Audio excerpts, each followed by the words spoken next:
can't find myself. I get lost inside my brain. Think I might need help, but I pushed all them away.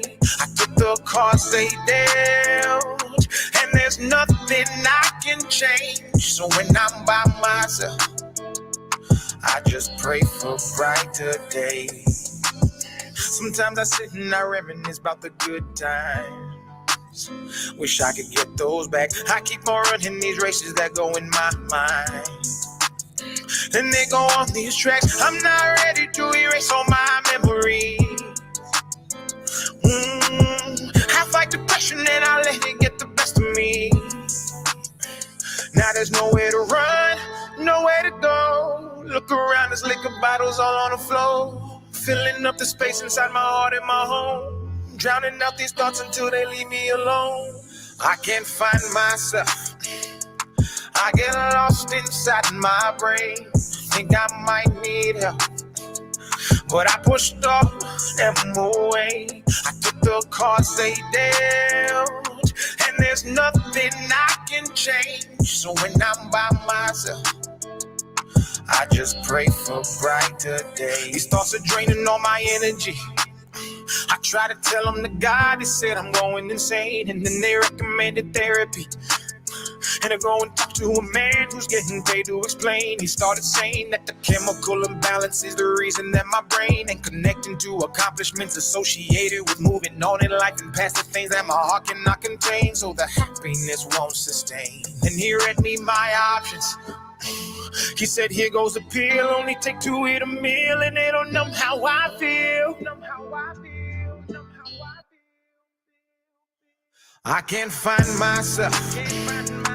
I get lost inside my brain. Think I might need help, but I pushed all them away.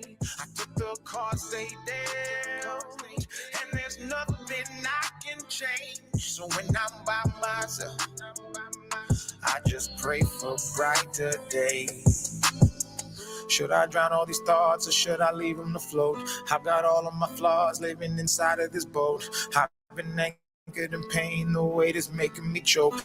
It's getting harder to breathe, it's pulling right at my throat. I've been hoping for change, but don't know how to restart. They say you ain't a man when you're exposing your heart. Then they say you insane until it tears you apart. And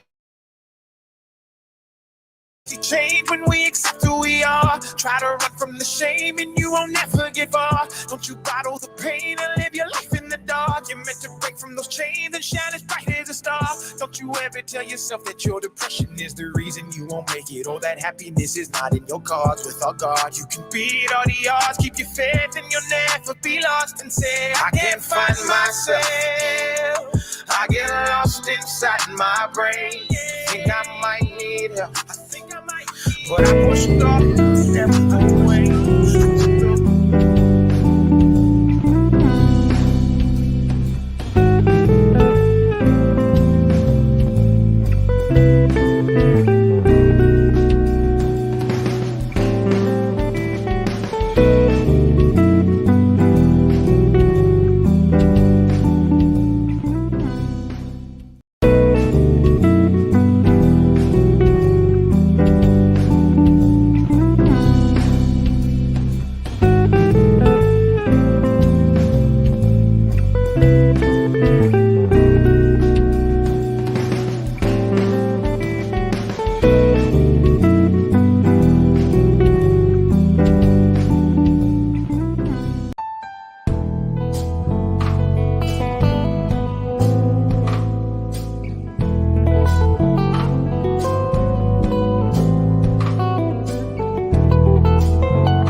what's going on, social media family? It is 5 minutes past the hour on this 6th day of the month of March, Wellness Wednesday.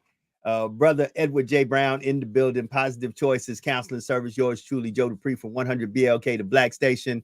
You know, we're in here because a healthy you is always a better you.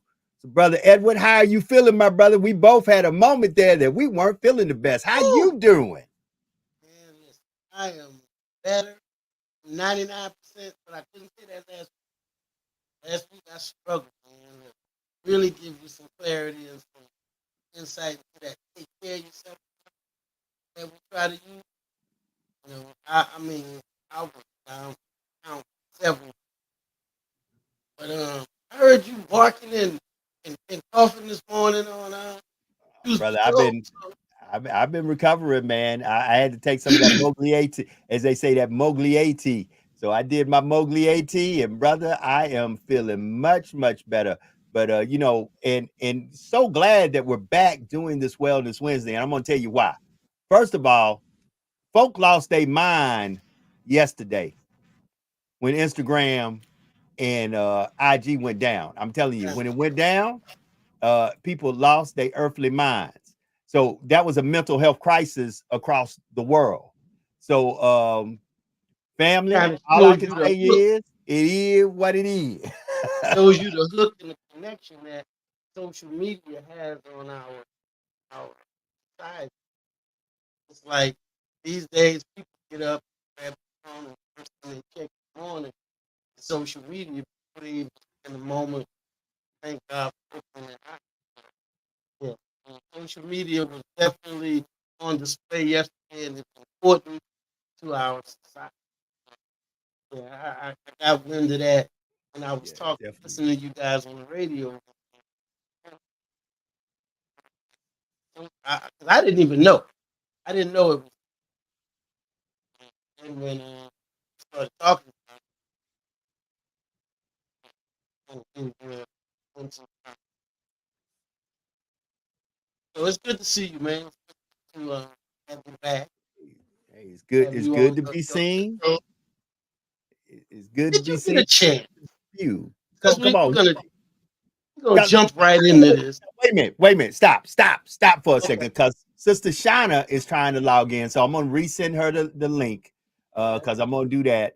I don't know what's going on with your connection. It looks like your connection looks a little strange to me. So I don't know, because this whole thing with everything going down and everything going crazy, I don't know what's done happened. All right. You know, So your, you what we know, what we looking at? you looking better now. You're looking a little bit better, but still, it looks. I'm like, man, is there a It looks real? like I'm closer. It kind of Is, look like I'm closer, doesn't it? you good? You good? I'm like, I don't know if it's a test going on. First we got the problem with AT&T, Verizon, and T-Mobile. Then we had Instagram and Facebook go down. Uh, now it's a two-man race for the office of president. It's a two-man race. so so I'm like, Man, are people testing? Is something about to happen that we all need to go about? Let me see. Can I get Sister Shot at this link where she can get in here with us? And man, but with that being said, what I'm gonna do is do what I always do about this time, ladies and gentlemen. Uh, Brother Edward J. Brown, take it over. I and I'm gonna be calling upon my brother technical skills on some point. I sent you a video, and in the video, it's a lady and her baby's father, and he has a little boy sitting in the car. How about we try to play? And what it is the man has come back to the house, and the boy in the car, and he's explaining to mother that every time he chastises the little boy wants to come home. He doesn't want to be there. And the most, I think at that point is when the most amazing thing in the video happens. And that's where the mother starts to criticize on. I sent it to you so you So, can look Brother at it. Edward, I'm gonna get it up. what we're gonna do is I'm gonna take you out and bring Sister Shauna in. Hey, Sister Shauna. I'm gonna take Brother Edward out. So Brother Hey, Edward, his connection was terrible. So Brother I Edward, I saw want you to that. log out. I want you to log out and log back in. That's what I want you to do. Log out and log back in where we can get into this Wellness Wednesday. Sister Shauna, how are you doing, my friend? Oh, I am exhausted I today, believe you. Brother Joe. You. Man, today it started off. I go to bed with the chickens, but I get up with the roosters. Yes, we Right? do.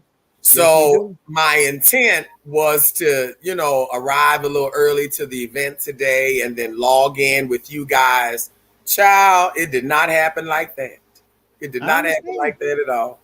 But it had a great turnout. We had a Heart Sense event today with Dr. Keller up there with the great folks in Honorville. So it was fantastic. But Sis is tired, Shay. I say I was tired, boss. You tired, boss? I'm tired, boss. All right, Brother Edward, you look a little bit better now. We all know broadband in rural areas, and he does live in. Let's give it. His office and where he broadcasting from right now is Natchez, Mississippi. And if you don't think Natchez, Mississippi is rural, every part of Mississippi is rural to me except Jackson, Mississippi. And sometimes I still feel like when I'm in Jackson, Mississippi, I'm in rural Mississippi. I'm just saying. I want to talk about Jackson, Mississippi. I used to date a guy from there, and let's just say, I'm just saying. Now I got two brothers that live in. They don't live in Jackson. They went to the JSU and they live in Ridgeland. They make it clear to me, I live in Ridgeland. I don't live in Jackson. But nevertheless, obviously, I should have known of those differentiations. Like right. You live in Houston, but you don't live in Texas. Right, that part. So all I can say is rural Mississippi, and broadband and everything's been acting kind of crazy between AT&T and Instagram and Facebook, and now people's internet connections. But man, you know what, Brother Joe? Everybody coughing, and I ain't been around you, and you ain't been around me. What's going on here? For those few, however long that outage lasted, I ain't gonna lie, I was peaceful. I was I ain't gonna try to front or stunt like I ain't think somebody had hacked my account. And I tried to get in there 3 times. And then, someone told me, it was a news article or whatever. And I was like, you know what? I'm going to take this time and do something for myself. I went and took that little time and walked in Walmart. Got my few little laps around, and it really had me thinking while walking, how many children were so frustrated because their, Snapchat and IG wasn't working. What kind of withdrawals did they have just from that little short time? And how much money did somebody lose? People make fun, like Facebook and Instagram and these social media platforms are all terrible places. Y'all need to stop that. Because it's not a terrible place when you're looking for a GoFundMe. It's not a terrible place when you're trying to sell some Girl Scout cookies. It's not a terrible place when you're trying to get some assistance to bury somebody. It's not a terrible place then. And for some people like myself who help children or feed sheep, that's what Peter, all right. But people who do that, that's where the children are. The children ain't outside playing; they're on social media, So we adults real quick to run and say things that probably sound great, but in all actuality, some of us wouldn't have got no money yesterday if it wasn't for social media. Period. All right. We love to point things that. We love to point fingers at things that separate us from our loved ones. When we realized many, many years ago with this social media thing that the youth of today would rather interact with one another on social media than they would with us, we began to hate it. The same way back in the day when rock and roll hit the scene, kids rather dance and listen to music than sit around the table with mom and dad.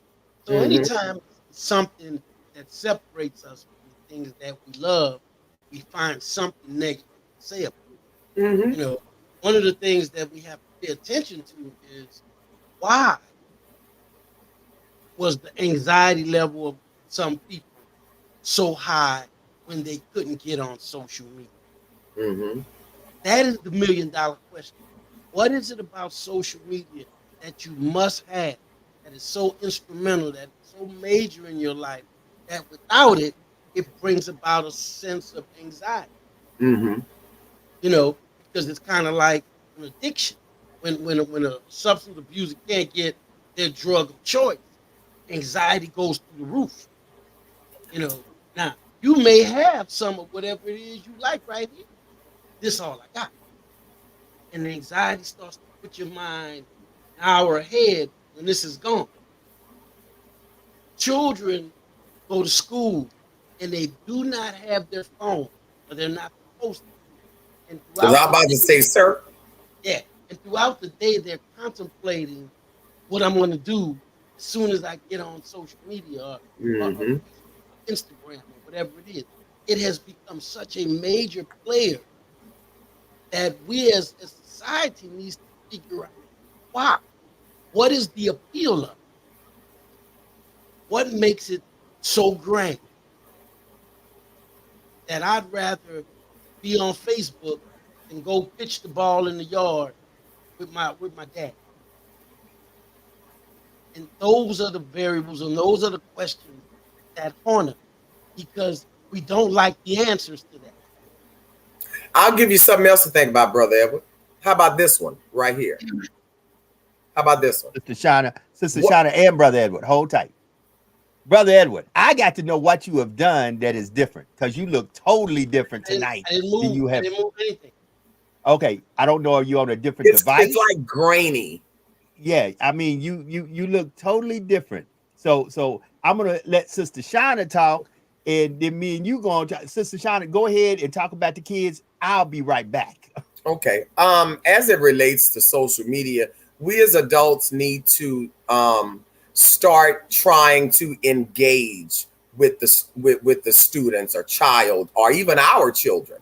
You know, Brother Edward mentioned about parents or children rather being on Facebook or Instagram or whatever it is as opposed to being outside playing or with a parent.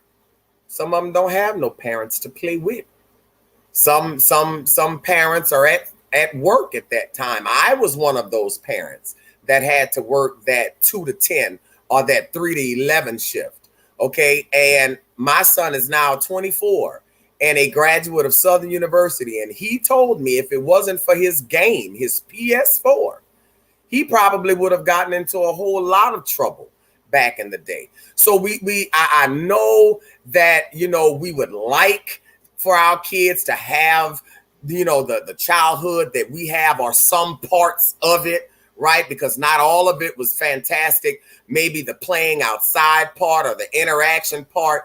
But we have to understand that the family dynamics does not always merit that. It doesn't always merit that. Sometimes a child doesn't want to play with their father because their father might be playing with them inappropriately. So sometimes social media is the only outlet that they have. So instead of us trying to take it away from them, what we have to do is teach them how to properly use it. I keep telling us we are missing the mark on a lot of things. We are missing children that we could be reaching by trying to prove a point. We're sticking them with the point instead of teaching them the lesson. Well, I mean, you said something that was very instrumental about a conversation that we had on another video podcast that we do. And you said you typed this in, and it's really been sticking with me. We meet, we march, but we don't teach. At all. We meet, we march, but we don't teach. And here's the thing: in teaching, you have to teach understanding everybody won't get the lesson. but you still have to teach. You have to Where you teach. can say, I always served it up on the plate, and the information was out there for you to, at any given time, to grasp to it, to receive it, and to have a clear understanding of how it needs to go. And I am thankful. I am thankful. And let's bring everybody in. Brother Edward is back, and Brother Edward is still looking the same way. And now you're And looking grainy. You're looking grainy to okay, me. Yeah. so we'll figure this out some way, somehow. But you sound better, Brother Edward. You didn't sound that good at first, so now you sounding better. Yeah. Your audio is definitely good. So the thing that I think we need to start working on, and this will help all of us from a mental health perspective. Understand that we're gonna march, we're gonna meet, but when are we gonna teach and get to the point that we begin to understand one another, and we begin to have the purpose and the plan of, if we just save one. But we got to keep teaching, and we got to keep putting it out there until somebody gravitates and grabs onto it. Brother Edward. Yeah, I mean, that's the interesting thing. When I talk to people, I always say children listen to each other much more than they listen to us. Absolutely. So if we can get one of them, then that one's going to reach 5, and one of the old one will reach 5, and that's how we get it going. But we got to get to the point where we're no longer in our feelings, as people are saying today, about the fact that being a parent is no longer the flavor of the month.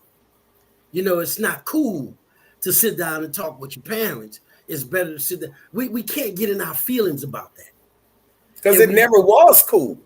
It never was exactly. cool. I don't talk to my mama.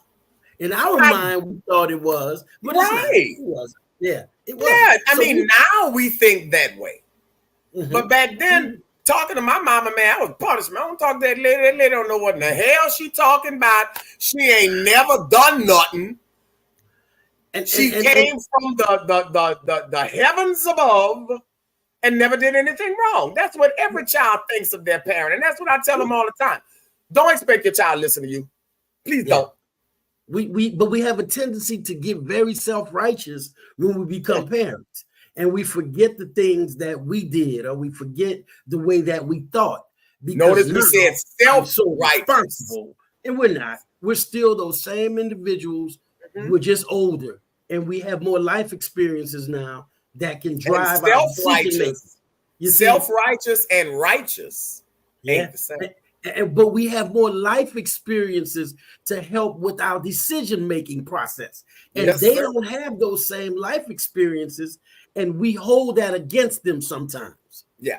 And what I try to get them to understand is I never tell a kid that it was a bad decision, right? Because they obviously made the decision because that was the one they thought was appropriate at the time, right? Mm-hmm. So you acknowledge the fact that they made a decision.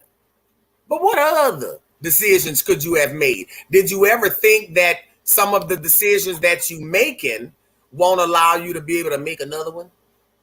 Yeah, and the thing that brought this topic on that we're talking about right now is that video. And what do you do when you have one of the parents, though, directly supporting and encouraging this really detrimental behavior? What video? Said, I'm going to send it to you so you can watch it. And what she actually said was, you run your house like a boot camp. That's why they don't want to be there. He said, no, I run my house with structure and discipline. She said, well, I'm not doing that here. I clean his room for him. I wash the dishes, and you make him do all of that stuff at your house. And the father was like, what kind of man is he going to be if you don't allow him to experience self-care? And she was like, no, he don't want to be there with you. And eventually, at the end of the video, she tells the son to get out of the car. You don't have to go. Come on back with me. And the dad stood there looking so dejected. He looked very confused. And one of the things that I've learned, and I never really was a big fan of, was reading the comments now. And to see the debate going back and forth. On why I wasn't wrong? Yeah. Why was the mother wrong for saying it's okay if he doesn't do anything, I'll do it for him? Why was it wrong that the dad said, I run the house with structure and discipline? You know, so my point was, what do you do when you're the child? Now, what I paid attention to was the little boy's face as he sat in the car and he looked at it and he said he was just watching the interaction between mom and dad. Can it play, Brother Dupree? Oh, Come on. it's not a problem. Every time he calls me and I chastise him about something, he want to get in his feelings and shoot you a text message. Okay. He want to go back home. All right. But the thing is, you run your house like a boot camp. That's why your other kids ain't happy there. No, He's not used to that. I run my house with structure and discipline. That's what I run my household with. Mhm. I'm not saying that you're not doing a good job of that, but that's what I run my house with. And when he get in his feelings, he want to come home because I chastise him. Right. But he don't do that there. I do everything here. I clean his room. I do the dishes. I clean up. He don't do that. That's why he don't ever want to be there. He don't want to be at your house because you run that shit like a fucking boot camp, You man. can't be serious. How you gonna raise a young man like that? He ain't gonna be able to know how to fend for himself. Cook, clean, mow the grass. He ain't gonna be able to do none of that shit. He can do Change other the tire. stuff. He can do other stuff. Who's teaching him? I'm teaching him. How you He still got to learn how to be compassionate towards others and be nice to others. listen? You're doing too much on him, I'm man. not doing too much. You raising this boy to be too goddamn soft, man. What you mean by soft? Look, at the rate he gonna end up being a felon on the street, a fucking mama's boy don't nobody want, or you gonna end up being gay. One of the three. Okay, but you already have a son that's gay. But I didn't raise him. But that's just my opinion. So you saying I'm raising him, I'm turning him to be out to be gay. That's not what I'm saying. See, you trying to change the whole narrative. That's not what I'm talking about. I'm talking about me disciplining my son and you not being an interference. That's what I'm talking about. Okay, look though, that's not how I discipline though. He could be You're whatever too hard on. he could be. He could be whatever he want to be. Let's get that straight. Okay, He can but be you're whatever he too want. hard on him. You're too hard on him. I'm supposed to be hard on them. That's wrong with these kids Why you now. think your other kids don't want to come? You too hard on them, man. That's too much. Let them be a kid. So I got to be the fall guy because I want to be hard on my kids to make sure they turn out right, better than I did. Look, It's- come that- on, that- that's a- come on, baby, come on, get out the car. Oh my gosh, Come on. man, that's the whole. Come on. Really, No, son? Come on, mama take care of you. I'll take you shopping later on, okay? See what I'm talking about? That's the type of shit I'm talking about. That type of shit. Man, Jaquez, go on. We don't need that shit. Go on. Go on about your business, man. We don't need that. Because Really? the thing is this, at the end of the day, I take care of him. All I asked you to do was to step in and give him That's, talking look, to that's him. all I'm Just doing. talk That's to my him. son, man. That's all I'm trying to do is Just be there for him and raise talk him to him. right. You don't got to discipline him and yelling Listen, him out. I ain't had my father in my life, okay? So I know what it feel like, but I need to raise him and discipline him and show him the right way, better than I did. You feel? No, I don't agree with you on that part. I don't agree with you on that You part. can't be serious, man. That's bullshit, man. Man, just go on. Go. I'll take care of my son from here. We I don't don't need want you. We don't Okay. need you. We good. Hey, keep that same energy when you need some money now. All right. All right. Make no sense. Ooh, Lord, have mercy. Listen, I just- if I wish I I- could bottle that look on your face. That look on your face, I wish we could just bottle it up right now. I could see Man. to the sister. What do you feel about that? Number one, I'm hurt for the gentleman. I'm hurt for the dad, and I'm quadruple hurt for the son. Okay. He has some points. So now some of the stuff he said just had no bearing on anything. A child's work ethics and their sexuality are not related. Okay, Correct. They're not stop linked, right? They're not linked. Right. Exactly. But the fact that the dad was very specific in what he was trying to teach his son. Okay. Now I understand as a mom, okay, how it may come across from a dad, right? Because she mentioned compassion, and that's the words moms throw in for their sons, empathetic, stuff like that. Okay. But he was very specific on what he was trying to teach. He did not downgrade anything she was teaching. Exactly. He didn't do that. Very What he funny. said was, I run my house with this. He didn't say you run your house like this or you running it wrong. He didn't say that. He was very specific, speaking from a man to his son. And what that mama did was she negated what that father said. She almost, to me, demasculated him a little bit, because now he looked like he was chastised like one of them kids.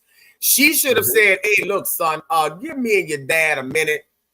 I'm gonna call you when we ready. We need to talk for a minute, right? But mom is 100% wrong. She is 100% wrong, not in doing for her son. That's not what she wronged for. Because let's be clear, I was a housewife. I made my children's bed. I cleaned their room. I ironed and washed their clothes every time, every single day. Would I make them pick up after themselves? Yes. Right? Would I make them clean the dishes? Yes. But when they would go to their daddy on the weekend, they didn't have to clean no dishes.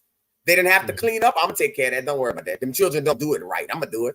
And I would tell them all the time, that's how you run your house. And I tell that to my children. However your daddy run his house is cool with me.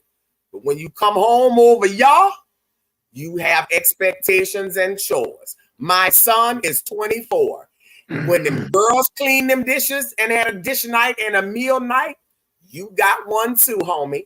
And no, you cannot put food in the microwave like your little sisters. I want a meal when I come home. So you have to be able to yes, run your household, but those two households have to have some kind of cohesiveness, or at least a respectable understanding that your daddy might do what he do over there, but I run mine like this. But you can't have loose as a goose, don't get me started at one house, and then you got locked down 60 days lock up on the other end. It doesn't work like that. Children do not learn from consistency. There was a couple of things that I found very interesting about this video. Number one, it showed the manipulative ideations or ideas that you can tell that mom and son had discussions about this previously. That's number one. Oh, yeah. Yeah. You can tell they had discussions about it. Number two, the exchange between the two of them in front of the child was something that I agree 100% with you. I would have said, let's let him go inside real quick and let you and I talk about this, because we don't need him involved in this. Or if we are going to have this discussion, let's involve him in it. Correct. And we can do it as a family. You know, but right now it was very confrontational, very oppositional. It made the child feel as though now I have an absolute ally, because I wasn't sure she was an absolute ally because she still allowed me to go with him. But now having him removed from the car, coming inside and saying, you don't have to go in. He's like, I have an absolute ally now. So, and you know what's sad is that is absolutely displaying an unhealthy relationship. That is teaching that young man how, number one, what kind of father he gonna be, right? What kind of baby mama he gonna look for, what kinds of things he's going to be accepting of and dismissive of. Yeah, and it's gonna teach then him the final comment of keep that same energy when you need some money. And I didn't like that. I understand though. Don't get me wrong. I understand. Brother, because you look like you don't want my comments, you want my cash. I get it. I'm coming. I'm coming. I wanted to get y'all. I wanted to get y'all out. However, you don't I don't never like to equate a child with a child support check. Yeah, well, That's the first thing. That's real talk, and I appreciate that. So let me jump in here on some of this. Okay. After looking at the video and my first time seeing the video, both parents were wrong. Both, okay. in my opinion. Okay. First of all, Mr. and Mrs. Mr. Lawson and Earlene Anderson would never have an adult conversation in front of me. Correct. See, we keep on talking about what's wrong with the kids. What's wrong with the kids? We keep on jumping on here talking about what's wrong with the kids. What's wrong with this kid? What's wrong with that kid? No, the kids are the same kids as we were. The question is what's wrong with the parents? Because the parenting has changed. So instead of us talking about what's wrong with the kids, let's get down to the real meat and potatoes. What's wrong with the parents? That really disturbed me on a lot of levels. And I'm gonna, after I finish saying this, I'm gonna let you get in. Let me finish saying this. That both the parents had this conversation in front of the child. To be a man, you got to see a man. Period. Not to say that you can't be raised to be a man and not be raised by a man, but to be a man, you're gonna have to see a man. And you're gonna see some man, be it that man's in your house or not in your house, and that's who you're gonna gravitate to be the person that tells you how to be a man. Let's talk about that for a second. Well, see, that's what bothered me with the brother, because and I'm gonna say this and step out y'all way. Many a times that cliche saying ain't really interpreted correctly. Like I said, young men will find a man to gravitate to say, this is the man I want to emulate and be like in life. And if it's not the man in the house, they'll find a man on TV. If it ain't a man on TV, they'll find a man in the streets. If it ain't a man in the streets, they'll find a man who don't think he's a man, might be not acting like a man, might really act like a woman, and say, that's the man I want to be like. So many a times, the problem is we're too busy trying to be their friends instead of be their parents. Yeah. Well, so I'm gonna let y'all begin to talk about this. I'm gonna throw it back to you, Brother Edward. But I saw so many wrong things. The comment the mother talking about what she was doing, the father talking about what you know, and guess what? To me, you can have it was just wrong all the way around. I'm still taking notes on how it was wrong. Brother Edward, the floor is yours. And that comment you just made, in order to be a man, you have to see a man. Let me take a second and say, in no way, shape, or form is that a shot at any woman that is raising a son. Okay? But what it does is it lets you know that at some point, as a woman, there are things that you cannot explain to another man. That's all it means. You know, being pro-male does not mean I'm anti-female. So when we say to be a man, you have to see a man, that means that throughout your life as a mother, you're raising and you're rearing this boy, you're rearing him to be a wonderful and compassionate and loving and tough man. But at some point, there's going to be things that mentally, physically, emotionally, he's going to go through that you will not be able to answer for him, because he is going to need another man to give that perspective to him. That's kind of like, and I'm not ashamed to say it, I remember when my daughter started her cycle. I was a nervous wreck. I was nervous. I'm running around. I spent almost $200 at Walmart buying one of everything they had.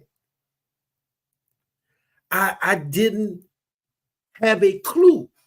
Now, I knew what a cycle was, and I knew why, and the medical and all, but I could not say, well, this is what you're feeling, or this is what. So when we talk about what this man was trying to do, he was farther ahead than she was as a mother in regards to the development of that boy. He was already trying to make him mature and get him ready for his journey through adolescence, because he looked like he could have been anywhere between the ages of 13 and 16. So he's like, I'm just trying to give him responsibility. I would have asked him, so I would have loved to ask her, so if he doesn't want to bathe, does he not have to bathe? Now you just being petty. You know I'm not gonna let him do that. Well, what if he doesn't want to take a bath? Does he not have to take care of his That's not what we're talking life? about, though. That's not what we're talking about. Well, where is that fine line? Where do we draw the line of like I remember Gail Brown, and I have to quote her. My mother would say, I don't care what it was. She could say, pick up that piece of paper. I know you don't want to do it, but it builds character. Do it anyway. And I was like, what is this character thing? And what do I need it for? I don't even understand what's it about. I don't even like carrots. Yeah, and everybody said, I don't even like carrots, right? And here I am now doing workshops with youth of today. And you know what I tell them? You know what a leader is? A leader is that person that's willing to do what other people don't want to do. That's it. They're willing to sacrifice.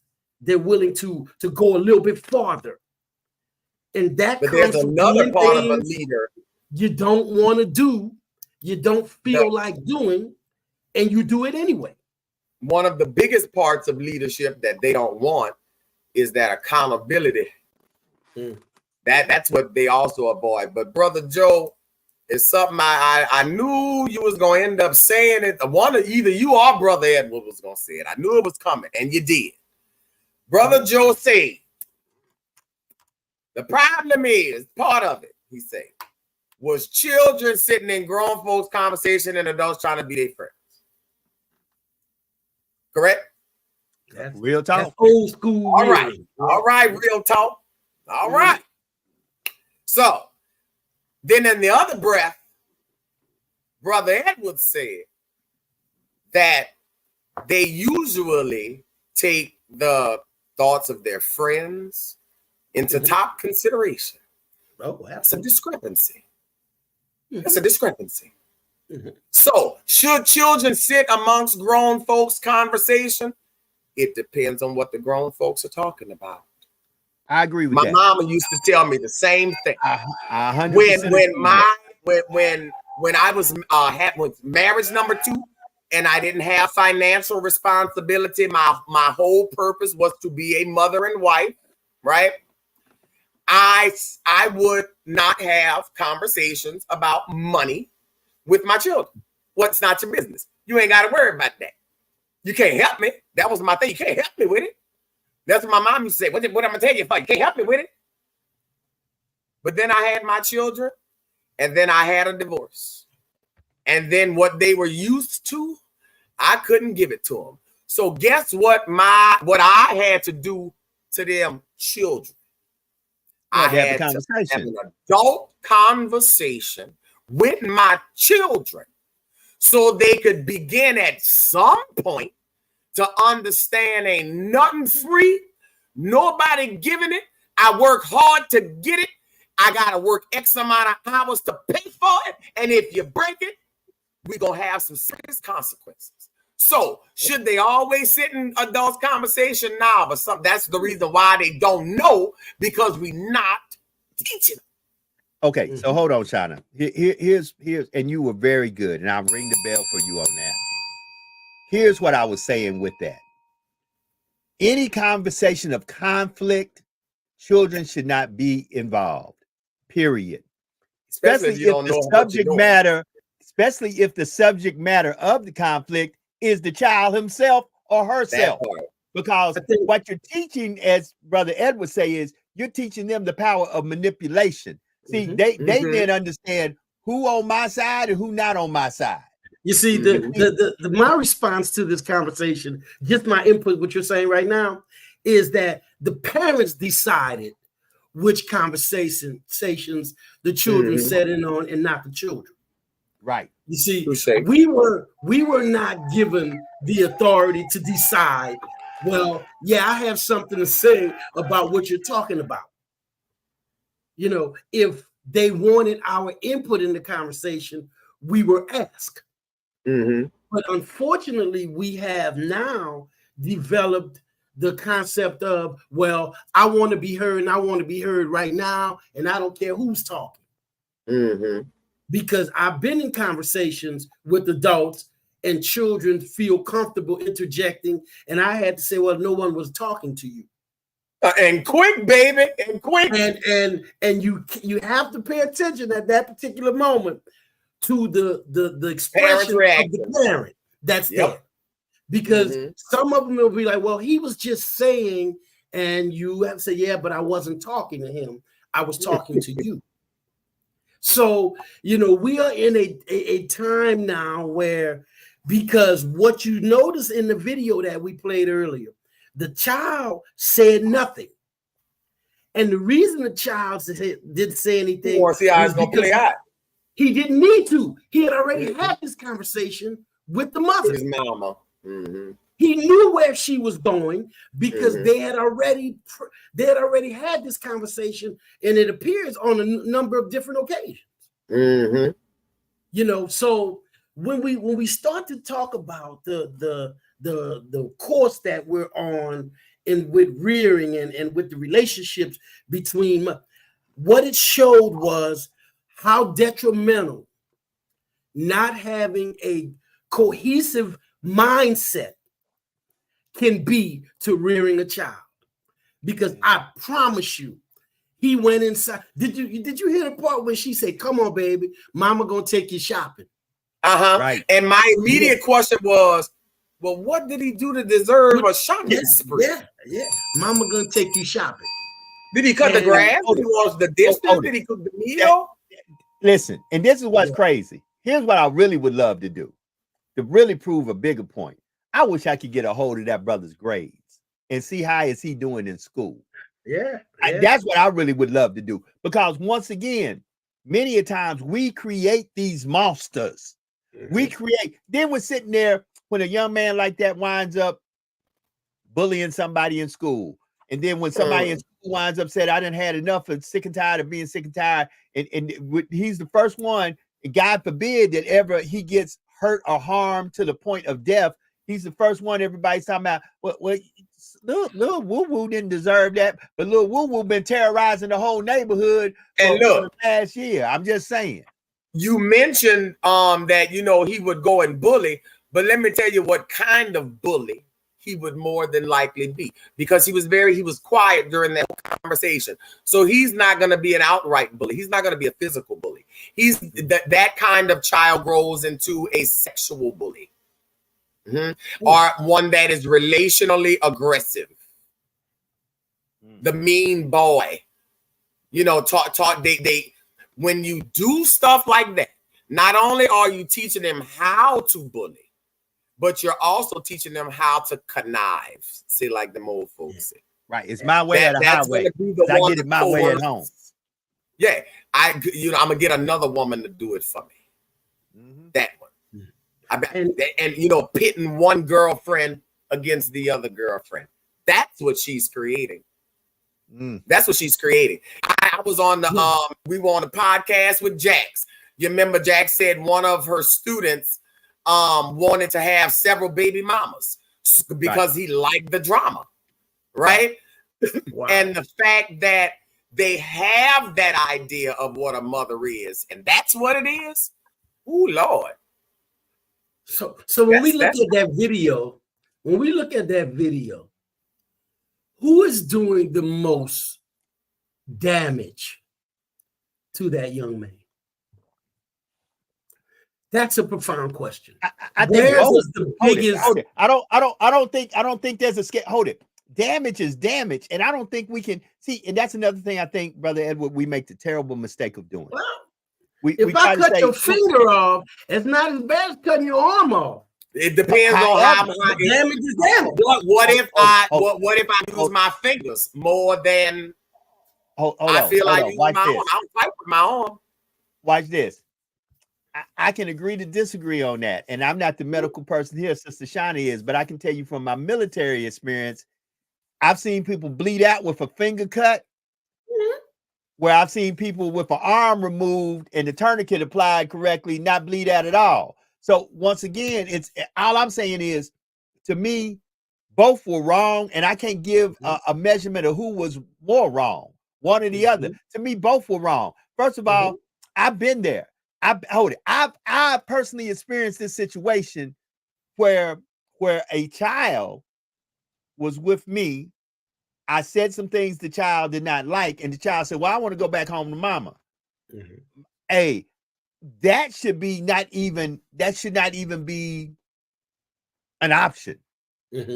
See, I was gonna get with that last. Parenting, and we've got about how much? We got 10 minutes left in this podcast. Let me say this.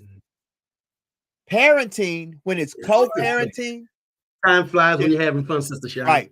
Right. Parenting, when it's co-parenting or when it's both in the same house and you're parenting that child, how you decide to set the rules up in your house is your house. Your house rules might not be my house rules. I would have to respect your house rules, but I always felt this because these were the house rules that were given to me. My father was very specific to me on one thing. Son, if you want something and you know your mama gonna say no, you better ask me first. Because if you ask her and she say no, don't you try to in front of her high side and be like, "Daddy, mama said that I couldn't do this," because I'm gonna back her up 100%. And I'm gonna tell her, I'm gonna tell you, first of all, you ask her, she said no, and I stand with her on no. Now, parents don't do that no more these days, because I've been in people's houses. Kids will run and tattletale on their parents. "Oh, mama, daddy said this. Ain't let me have it." Mama. Right. And that's where, once again, we keep on talking about the children, but on this Wellness Wednesday, family, we really need to get some real parenting skills back in our community before we wind up all lost. So with that being said, Brother Edward, I give the floor back to you. Well, and that was kind of what you actually saw. You saw a true battle between parenting styles. You saw the structured, disciplinarian, then you saw the laid back, lenient, how do you feel about doing this? If you don't want, I'll take it off your hands. You saw the two different parenting styles. And you also saw the ideology behind those parenting styles. And that's where it becomes clinical.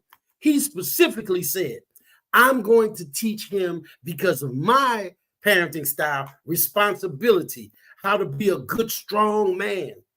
And she says, "Well, I'm going to teach him how to be compassionate. I'm going to teach him how to care about others." So the premise behind each parenting style was definitely on display. But then you also saw the distorted side. Well, if you teach him all that compassion and all that caring about people, you're going to make him gay. And then she's like, "Well, if you teach him structure and you teach him discipline, he ain't going to like you." So, you see the upside of each person's ideas, and you see what they believe is the downside as well, both of which was absurd. As you said, Sister Shauna, which was very profound, one's work ethic has no bearing on your sexuality. None. So, and with her being disciplined and structured doesn't mean you can't be compassionate. So it shows how when we get so locked in on just one tunnel vision, all she sees is, as long as you're happy, you don't have to do anything that you don't want to do. And Dad was like, "Look, by any means necessary, you're going to do what you don't want to do." But it also says a lot about what that mother is. It says a lot about what that mother is missing as well, right? She has to have him happy. She has to have that man smiling. She has to have that man in a good mood. And that man that I'm referring to is that son, because that's how she's treating him, like a husband. She's treating him like a husband. Wow. She's protecting him like that's her husband, not her son. And that's and this is not a bully box moment. This is a mother, one of them village aunties. Mamas, I'm not saying that putting your son in dancing gonna make him gay no more than putting him outside to cut the grass gonna stop him from being gay. Or putting him on the That football ain't team got gonna make him tough. nothing.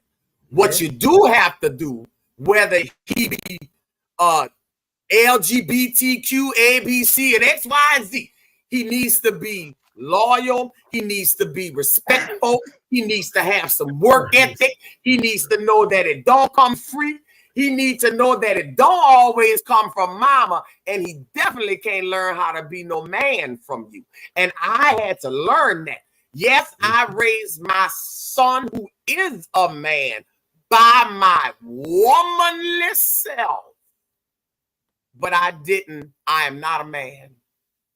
And most of the things that he learned about being a man ain't came from me, because I don't peace standing up. I never tried.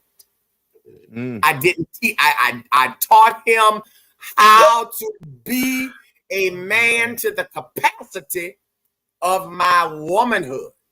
Right? And mamas, if y'all don't let daddies who actually want to be daddies, because baby, I would have loved for my son to have access to his daddy like that.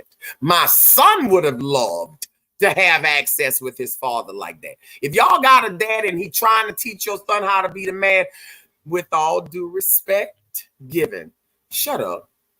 Yeah. Shut the hell up. You don't know nothing about being no man. And again, we're not taking or saying that as a shot at any woman. We're not. What we're saying is maybe we have to, because people have a tendency when you say they can't do something that it's a shot at them. I cannot perform open heart surgery. I can't. Now I can, but it ain't gonna come out successful. It ain't gonna be the result you want. You know, so we have to stop getting inside of our heads and our feelings when someone tells a man, you can't teach her how to be a woman. You're a single father, but you can't teach her how to be a woman. You might be able to teach her how to be a lady, or you can teach her what a man like you might like in a woman. You can teach her that part. That's because that's what I instilled in my son. You need to learn to cook. You need to learn to clean your own space. You need to learn to do your feet. Learn to keep your hair up kept. Do your nails, sir.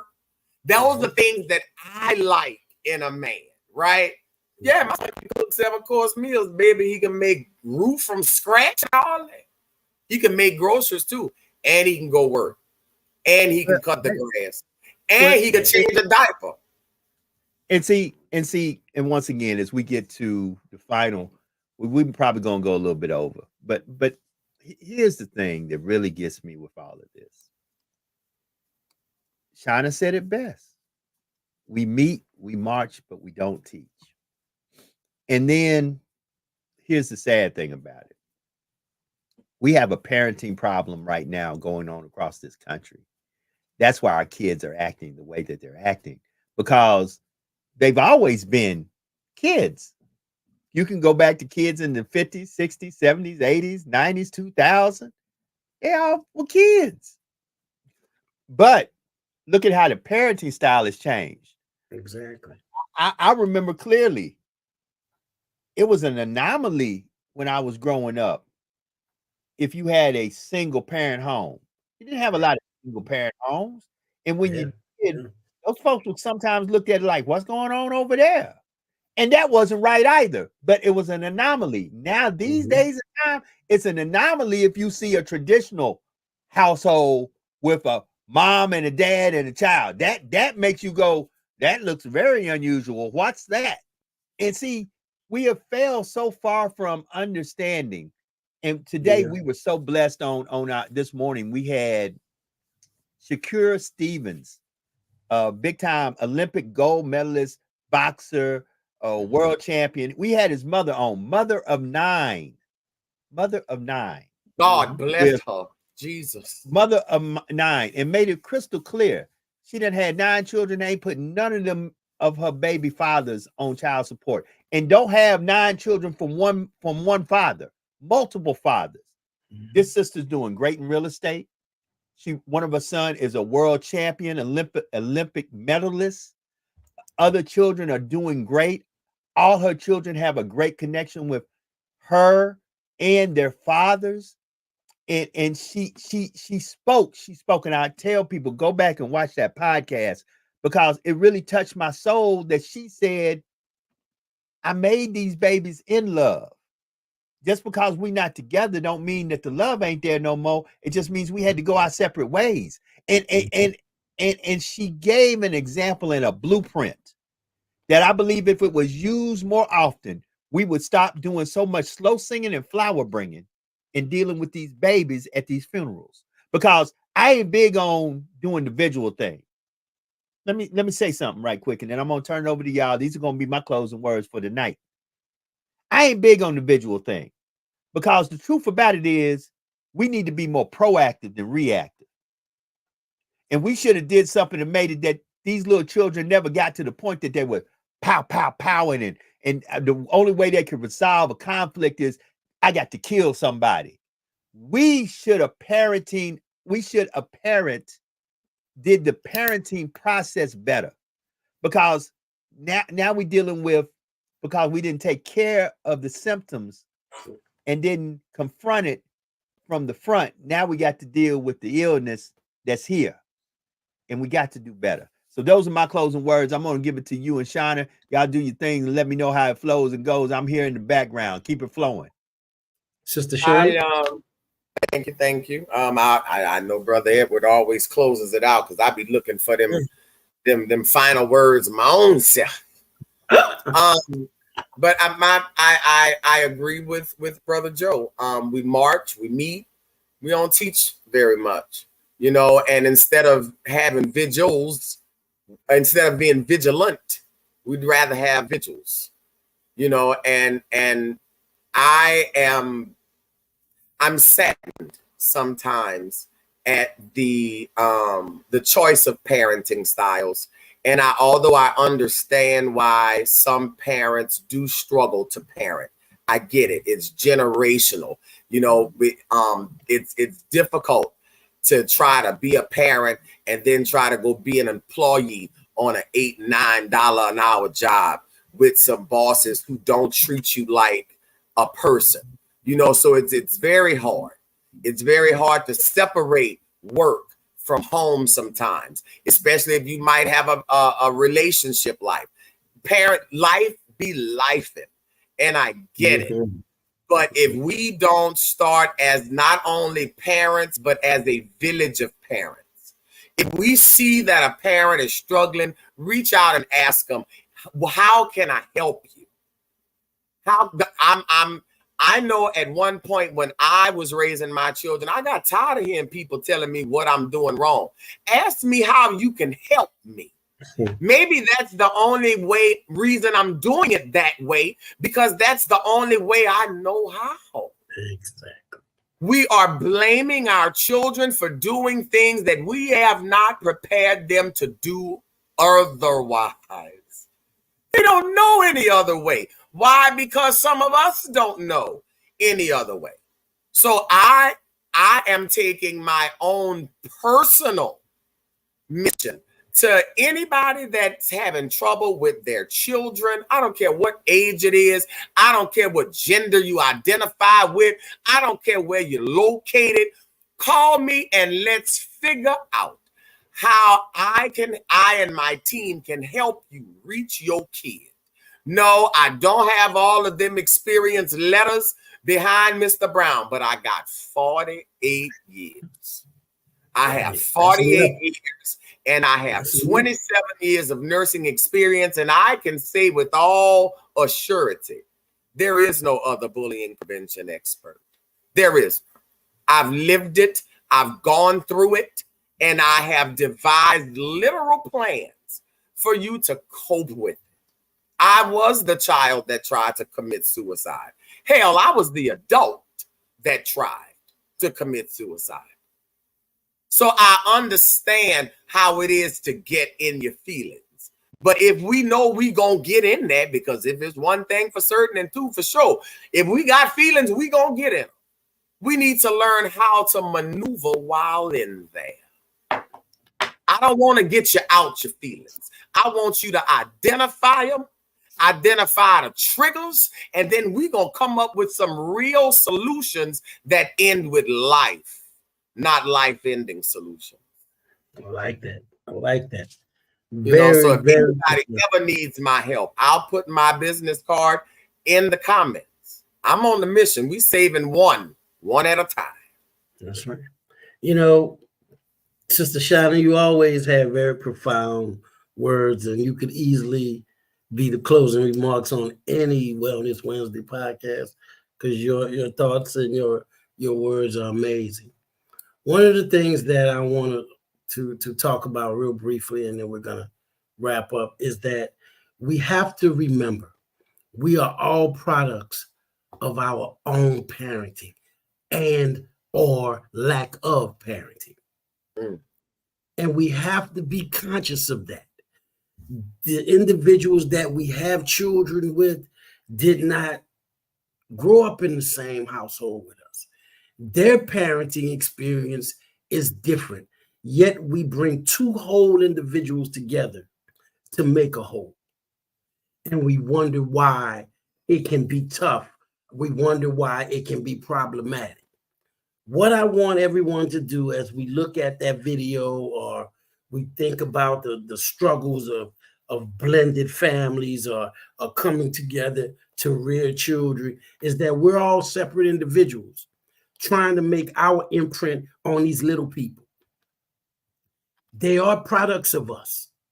They're products of what we do. That's why every encounter, just like the ones in that video, it makes a lasting impression on our children. Be conscious of that. Try to bring it to a common ground. Try. Because the children who struggle the most are the ones that's being torn back and forth. Those are the ones that struggle. Because remember, and this is what was very profound about that video, I bet you that young man loves his father and his mother. He loves them both. Yet to see that kind of conflict is definitely going to impact what he views as love. It's going to have some type of reaction within his psyche on what it means to be loved and to love. Keep that in mind. So as we always say, at this time, if nobody else told you they love you, we love you. We're going to see y'all next week. Peace.